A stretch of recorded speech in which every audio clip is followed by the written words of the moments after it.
Assalamualaikum warahmatullahi wabarakatuh. Perkenalkan, nama saya Nini, mahasiswa Universitas Muhammadiyah Makassar, Fakultas Ilmu Sosial dan Ilmu Politik, Program Studi Ilmu Administrasi Negara, bilingual kelas, dengan NIM 10561118625.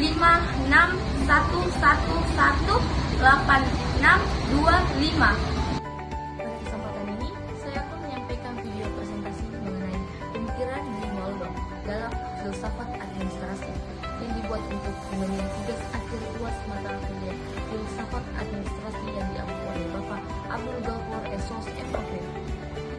Tokoh yang saya pilih adalah bilingual.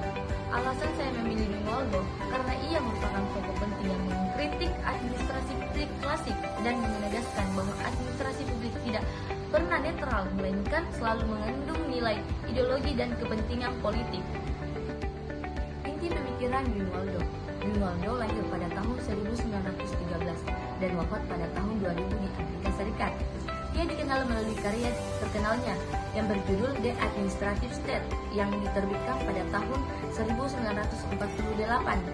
Bilingual muncul sebagai pengkritik terhadap pandangan administrasi publik klasik yang menganggap administrasi bersifat rasional, netral, dan bebas nilai.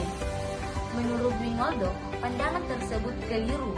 Ia berpendapat bahwa administrasi publik tidak bisa dipisahkan dari politik dan nilai-nilai demokrasi. Setiap kebijakan publik, prosedur birokrasi, dan keputusan administratif selalu mengandung pilihan nilai seperti keadilan, efisiensi, kebebasan, dan tanggung jawab publik. Waldo juga menolak gagasan bahwa efisiensi adalah tujuan utama administrasi. Bagiannya efisiensi memang penting, tetapi tidak boleh mengorbankan nilai demokrasi, etika, dan kepentingan masyarakat.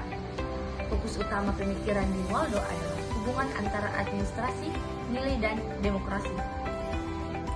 Makna filosofis pemikiran Bilingual. Secara filosofis, pemikiran Bilingual menegaskan bahwa administrasi publik adalah ilmu sosial yang normatif, bukan sekadar teknis.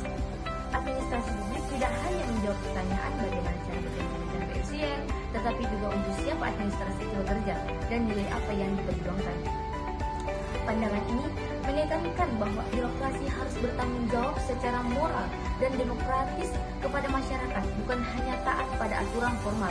Nilai utama yang ditegakkan oleh Bilingual adalah demokrasi, etika, keadilan sosial, dan tanggung jawab publik. Kritik singkat terhadap pemikiran Bilingual. Kelemahan dari pemikiran Bilingual adalah kurangnya petunjuk teknis yang konkret dalam penerapan nilai-nilai tersebut di dalam birokrasi modern. Selain itu, dalam praktik birokrasi Indonesia yang masih menghadapi masalah seperti korupsi, tumpang tindih kewenangan, dan kelemahnya pengawasan, penerapan nilai demokratis seringkali berbenturan dengan kepentingan politik dan kekuasaan. Namun demikian, pemikiran Waldo tetap sangat relevan sebagai landasan etika dan kritik terhadap birokrasi yang terlalu kaku di prosedural. Referensi secara pribadi, saya setuju dengan pemikiran Bilingual yang menolak anggapan bahwa administrasi itu netral. Menurut saya, birokrasi harusnya tidak hanya mengejar efisiensi, tetapi juga keadilan dan kepentingan masyarakat luas. Namun, saya kurang setuju jika nilai-nilai demokrasi tidak disertai dengan mekanisme pengawasan yang jelas, karena tanpa pengawasan, nilai tersebut bisa disalahgunakan. Sebagai kesimpulan, Bilingual mengajarkan bahwa administrasi publik adalah praktik yang syarat nilai dan birokrasi harus selalu berpihak pada demokrasi dan kepentingan publik. Demikian presentasi yang dapat saya sampaikan. Semoga dapat menambah pemahaman kita mengenai filsafat administrasi publik. Billahi bil sabil haq wastabil khairat. Wassalamualaikum warahmatullahi wabarakatuh.